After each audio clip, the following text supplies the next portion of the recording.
Whoa, it's the Resale Podcast.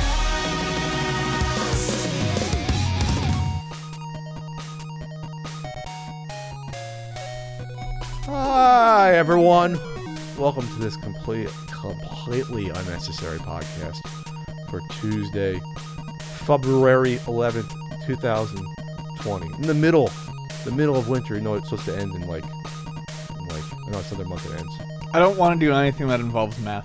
No math anymore. No math anymore. That's Ian Ferguson on Pat Country. I was right about the Pat math last week. People said on the topic for the Google Stadia. 6 months was May 19th. There it is. So you have to adjust your date to May 19th. Anyway, on the show today, we'll be talking about the release of Not For Resale, a video game store documentary, Double Dragon and Kunio-kun, Brawler Bundle, a Kickstarter that looks interesting, and your Q&A and a Patreon. Paul, Ian, did you have fun this weekend? I went to the zoo yesterday. The good old San Diego Zoo. Yep. We talk about the zoo a lot on here. I went with Vonnie. We've been meeting up with her friend.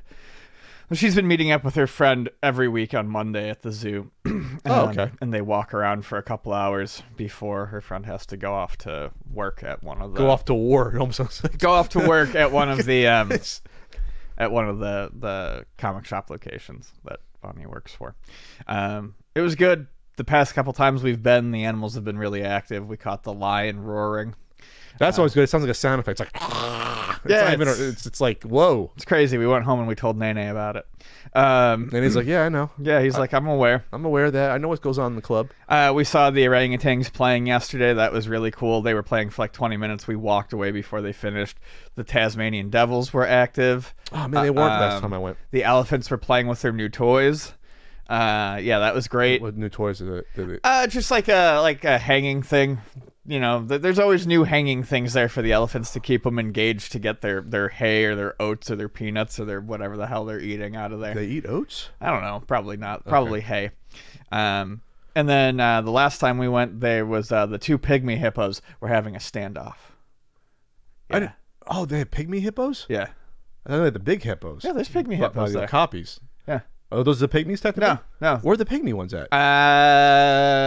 You know what? I'm really bad at directions. Okay. I've been to the zoo like... You don't know where it is still? 150 times, and I can't get around there. I used to have season passes to Disneyland, and I don't know my way around Disneyland. Okay. I'm horrible with directions. Okay. But there are pygmy hippos, and they're adorable, but they were very, very cross with each other. They were pissed at each other? Oh, they were not happy. Yeah.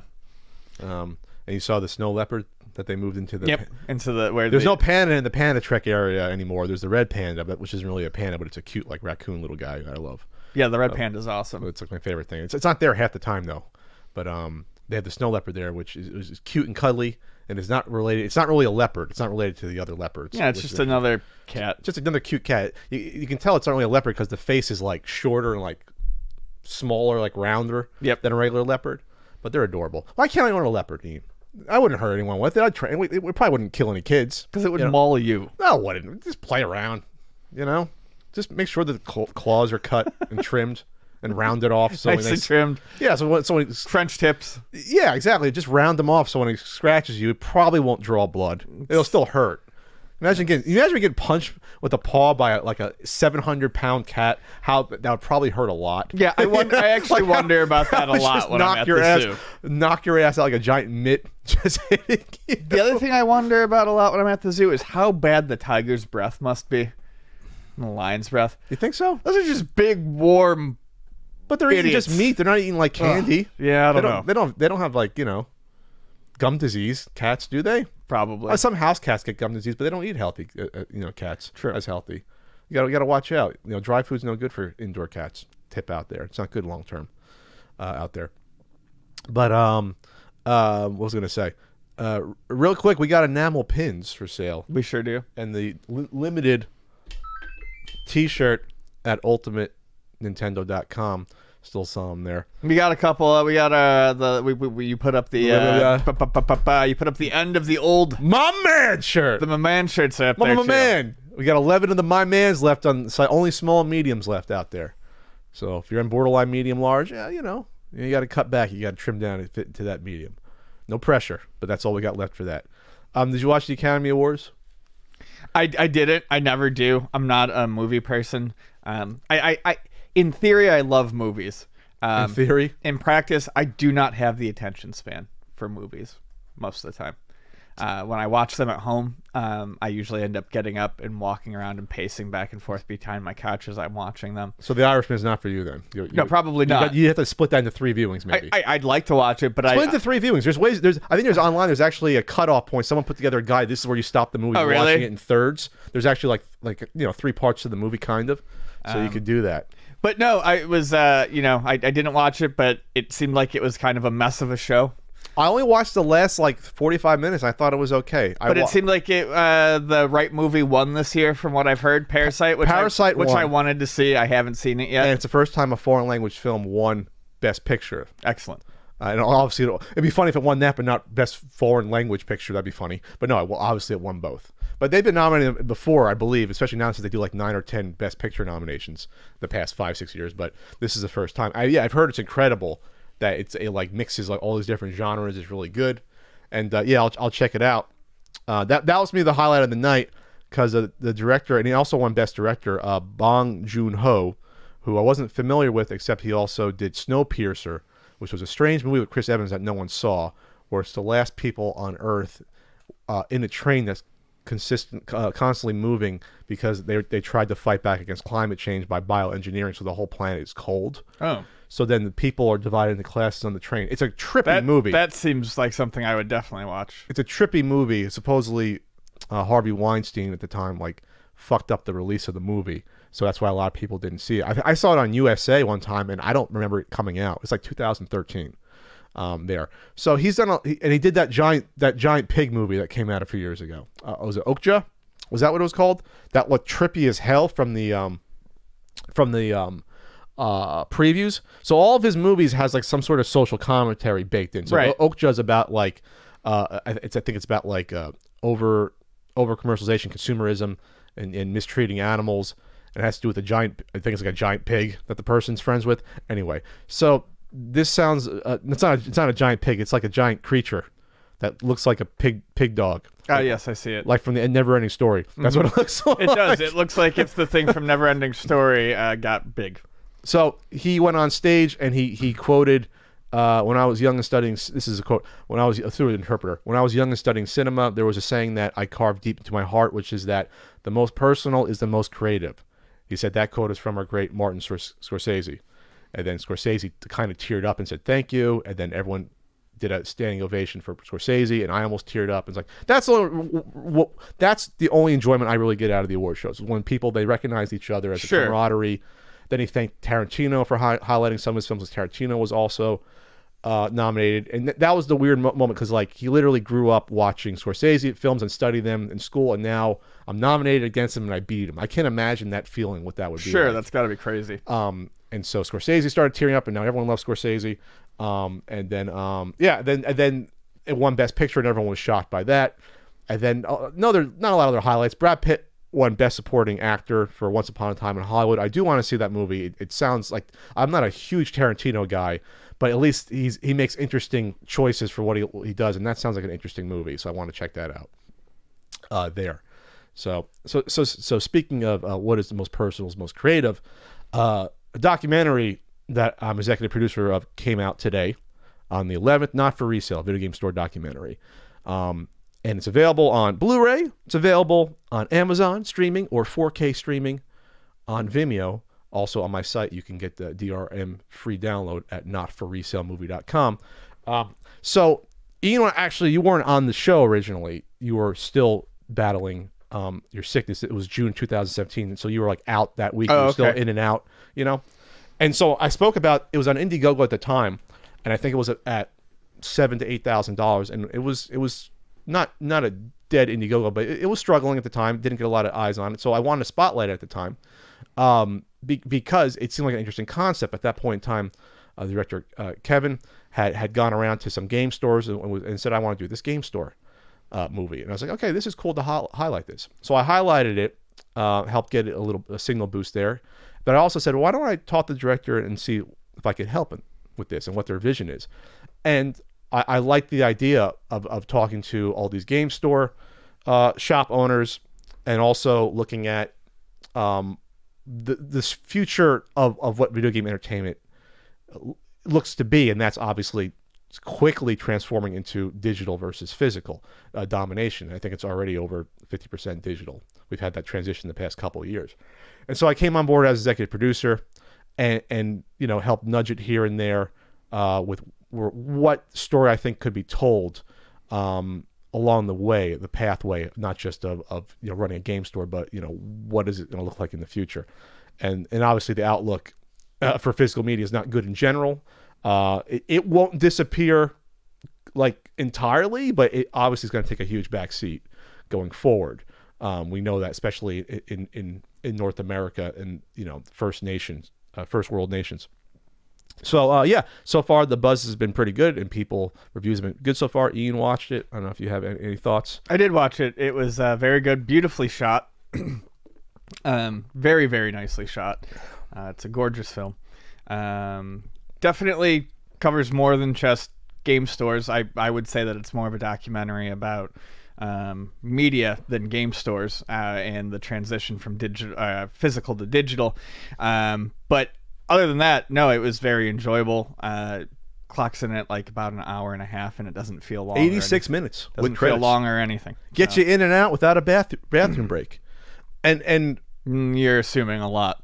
Okay, well, I don't know what you're drinking, and you got your big gulp ready to go when you're watching. Yeah, it. I like to stay hydrated. One of the things I like about the film is that he got perspectives from different parts of the country, from shop owners, as best Kevin and Thomas, who worked on it, could. Sure. And I'm not going to give away a lot, but this I can talk about because this is a clip I showed at conventions the past year or so, talking about the struggles of going digital only when you don't live in an area that can support that. And yeah, there are stores and regions in the U.S. still where you cannot get fast internet, right? Or you have to get satellite only, and satellite internet stinks and is spotty.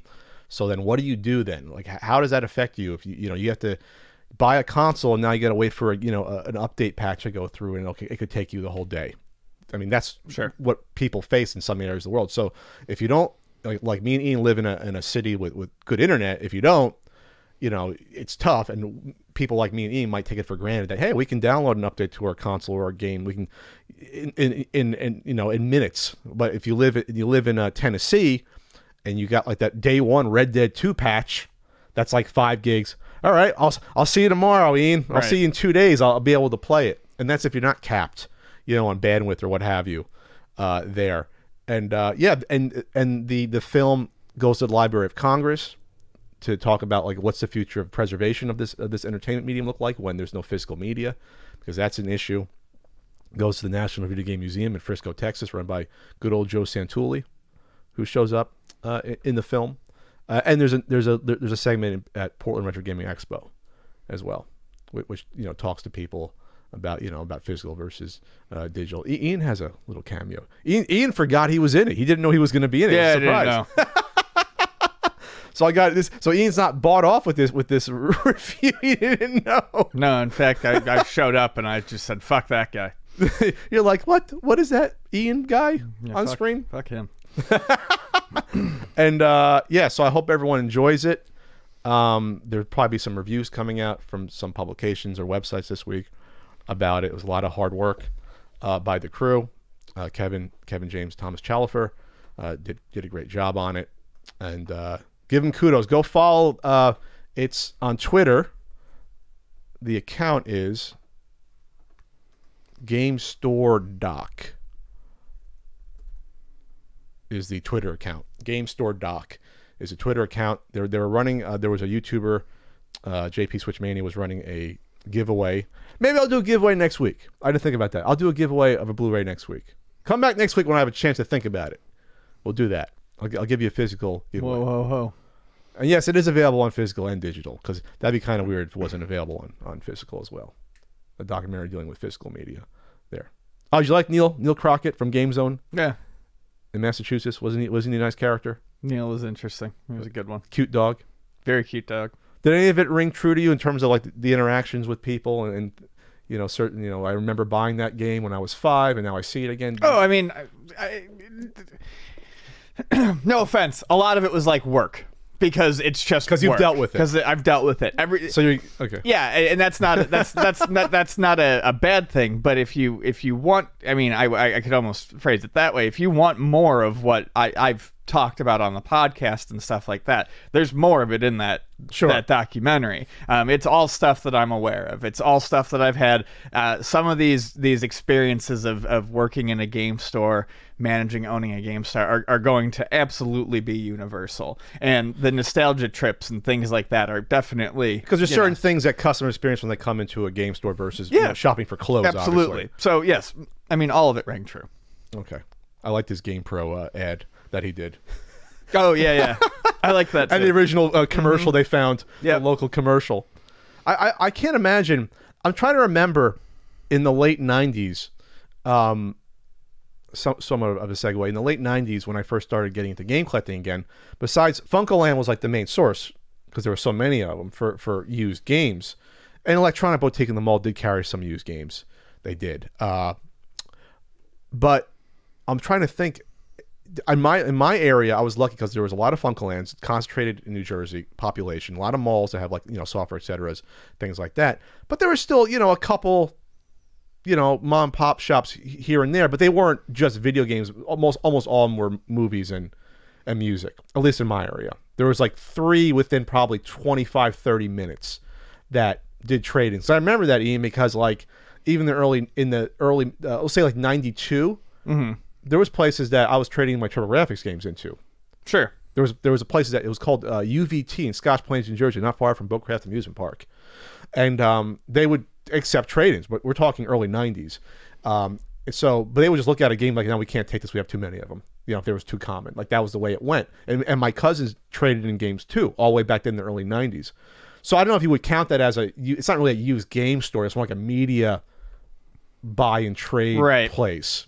But that's what they morphed into. Obviously, probably by the late 90s, you probably have them start to pop up more, mid to late 90s. I know digital press was around since easily the late 90s. It's probably the mid 90s, digital press. So, I just thought about that, like the evolution, and I guess those first store owners really had to see the need for the business, which Neil and a couple others in the documentary talk about how they started. It's like, oh, we're just selling games in my shed in the backyard. People are coming over until the cops say that you can't do that. It's not legal to do that. So I guess that's how it all started. It's not that old of a quote unquote, I guess, cottage industry, buying and selling used games. The more I think about it, it's like 25 years old, at least at a storefront. All right. Anything else to add? Any other final thoughts? No. How's my hair in it? Pretty good? Yeah, one of the weaker aspects. Yeah, no, I don't disagree. I remember I was so tired when I did the interview in my room. I was awfully shaggy too. My beard was way long. I liked how you for the shot you were like hovering over, you were like above and second level when you did your talk. More authoritative when you're speaking at 50 feet in the air. Yes, it's like I know what I'm talking about. I'm above everyone. It was an interesting shot. All right, check it out. Not for resale. movie.com and follow GameStore Doc on Twitter.